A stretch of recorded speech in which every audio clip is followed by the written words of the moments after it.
It's only a game. Why you have to be mad? Quick reminder, all of the lore and information, storyboards, etc. are from nextersglobal and Herowars's webpage, as well as in-game content, which I'll link below. And any stat and skill information that is not from in-game content that I show is from Dan Buccini's Dan Butch Casting Hero Wars Guide, which I will also link below. Thanks.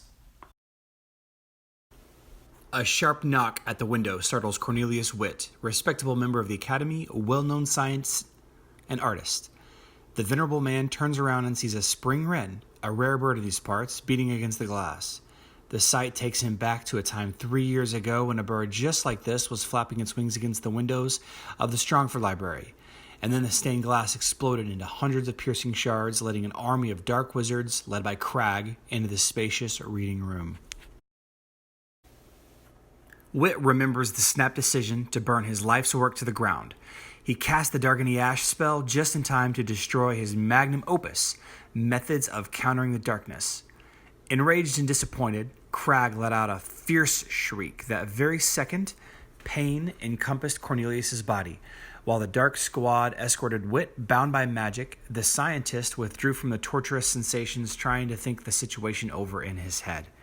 The emissaries of the dark came from my book, and that means I must have been close to uncovering their secret and thus become too dangerous for them. They most certainly want to find out if there are any copies of my work. As long as they are unaware of that fact, that the only copy is safe in my mind, I still have a chance to survive.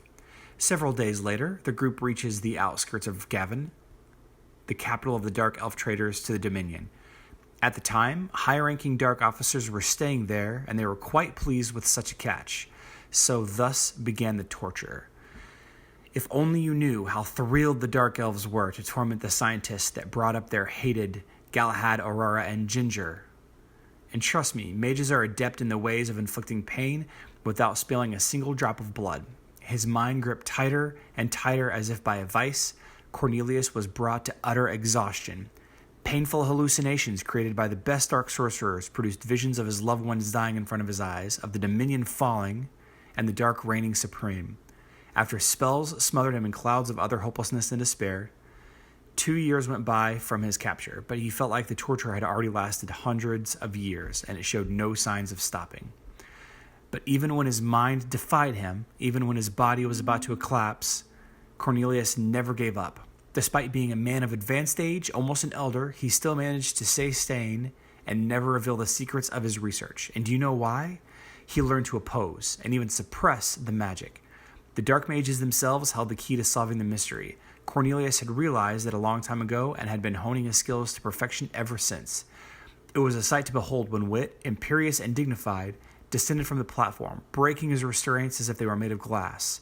The sorcerers around him flapped their arms, made magic passes, and muttered the strongest spells, but all in vain. Cursed by Cornelius, they were no more harmful than puppies barking at an elephant. Even the great and terrible Crag didn't last a minute. The once mighty wizard fell, stricken aside by a huge boulder Cornelius had launched with the power of his mind alone. Powerless, the servants of darkness could only look on as their former captive, the famous scientist Cornelius Witt, walked toward the rising sun, safe behind a protective shield. So now, sitting in the Stronghold Library, Cornelius thanks fate for how things turned out. His research on the methods of suppressing dark magic helps the Dominion fight evil to this day. So how do you get Cornelius? Well, the easiest way, and as far as I know the only way, is to acquire his soul stones from the merchant, the friendship shop here. For 500 friendship chips, you can purchase 5 Cornelius soul stones. And you get friendship chips by sending and receiving gifts via the friendship system. Now, if you're on mobile, this is very easy. You'll get these automatically populated every day. If you're on Facebook, you'll send these to your other Facebook friends that plays this game, and also to your guildmates. And there is a cap to the amount of friendship stones that you can get each day. Friendship chips that you can get each day. But it's usually enough to get both Faceless and Cornelius stones. Some people would suggest only focusing on one so that you can spend your other friendship chips on gear to promote your other heroes. But currently, I know that Cornelius is going to be great, both in campaign and in fighting. So I'm getting him, and my current team uses Faceless, so I use Faceless as well. So yeah, that's how you get Cornelius. So Cornelius is interesting. I kind of like him. He's one of those unique heroes that doesn't fit in with the with what you would think that a mage would be. I guess. I don't know. He's kind of interesting. I really like this guy. I liked him from the beginning, but I didn't really understand how important he was. You'll find out as you advance in the campaign of the main game that you really need him leveled up for some of his skills. And I'm just going to touch on those real quick right now. So his gray skill, his activated ability is Heavy Wisdom. This hits the enemy with the highest intelligence with a monolith, dealing damage proportional to that intelligence, and it's damage per 100 points of intelligence. Increased by magic attack. So later on, whenever you're on the campaign and you're fighting a lot of magic users, this guy's crucial. He's so important. And then also in Arena and Grand Arena, if you're going up against a lot of mage teams, this guy does a lot of work. One of the best ways to break up a strong twins team is using a strong Cornelius. His green ability is Rune of Suppression, an ancient spell which hits the enemy with the highest magic attack and reduces their magic attack for the next 12 seconds. So again, you see this anti-mage ability that he sends out. He goes after the highest magic attack, be it the mage or the healer or whatever, and then reduces their magic attack. So that it reduces that hero's damage or healing effectiveness. And then you can see that this ability also scales with magic attack. He has a Protective Dome, which is his blue skill. Cornelius casts a barrier on the team, increasing their magic defense for 6 seconds. So this is a team magic defense buff. And you can see that it's also modified by magic attack. It's really handy to have, again, going up against caster teams or caster enemies, mage enemies, I should say, in the regular campaign. And then finally, his violet ability is memory loss. Cornelius curses a random enemy at the beginning of the battle, reducing the level of their first skill.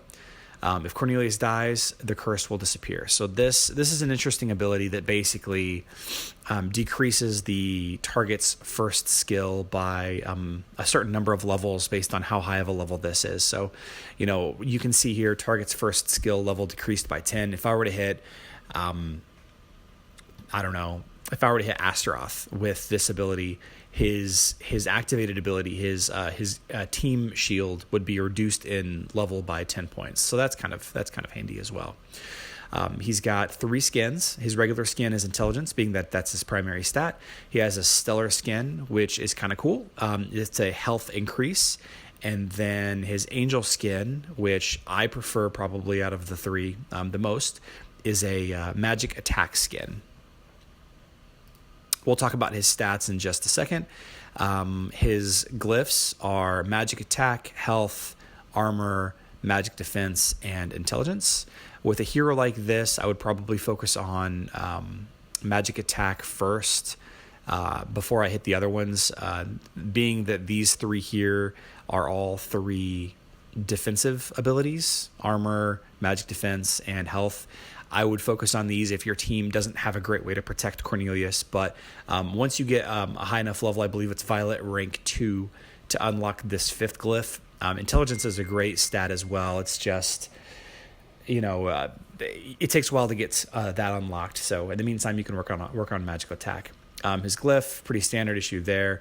His artifacts, which I haven't quite awakened yet, is a magic defense boon to the rest of your team, and it's the Archivist's Staff. Interesting little artwork there. I really like this artwork. His book is the Tomb of Arcane Knowledge, magic attack bonus and health bonus, and then his ring is the Ring of Intelligence. It's straight intelligence buff. So that is his skills and skins and stuff.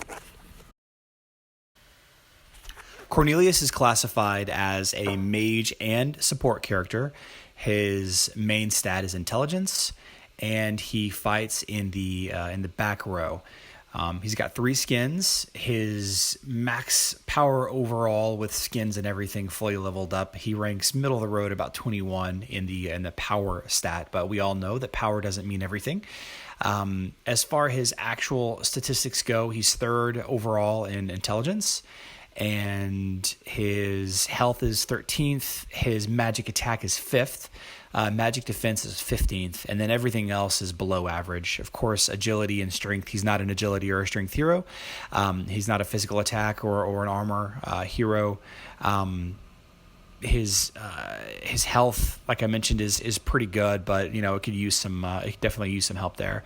But his surge ability, his artifact ability, increases the magic defense of your entire team, and yeah, so he's very helpful going up against mages, like I've mentioned previously. So when's a good opportunity to use Cornelius? We're in some testing with Dan Bushcasting on a couple of different teams, but as you can see here, Cornelius can be slotted in with, this is a pretty standard twins, Jorgen, Martha team going up against the very powerful Bob, Kai, Faceless magic team using Astaroth and Jorgen for defense and support. And Faceless has a great magic defense stat, boosts magic defense for everybody. It's pretty nice, but Cornelius is focus on dealing with magic damage heroes and intelligence based heroes. It really shines in this style of play. So if your server, you're going up against a lot of magic teams, slot Cornelius in and he'll do some great work. As I mentioned earlier, he's also fantastic in the campaign, and there is a lot of magic users in the later levels, like in I guess like 13 and 14. I can't really remember. I'm actually not there yet myself. So he's really handy to have. In fact, I would say he's necessary to have leveled up whenever you start going up against those really strong casters. So guys, I just wanted to take a moment and say how much I appreciate all of the support and the comments and feedback that I've been getting from the community. I really look forward to seeing what people have had to say every day, and your viewership, your subscribers, your likes and comments, they just mean so much to me. I apologize for not getting this video out on time on Monday. I'm going to do a couple extra videos this week to make up for it, and unfortunately, today being Wednesday, whenever I'm re-recording this video and posting it, my normal gameplay video that usually comes out on Wednesday is going to be delayed a day or two. But I'm still going to have Hero Wars Weekly Episode 4 on Saturday, so look forward to that. And while you're here, please take just a second and go down there and click the subscribe, and check me out on Facebook and Instagram. Thanks.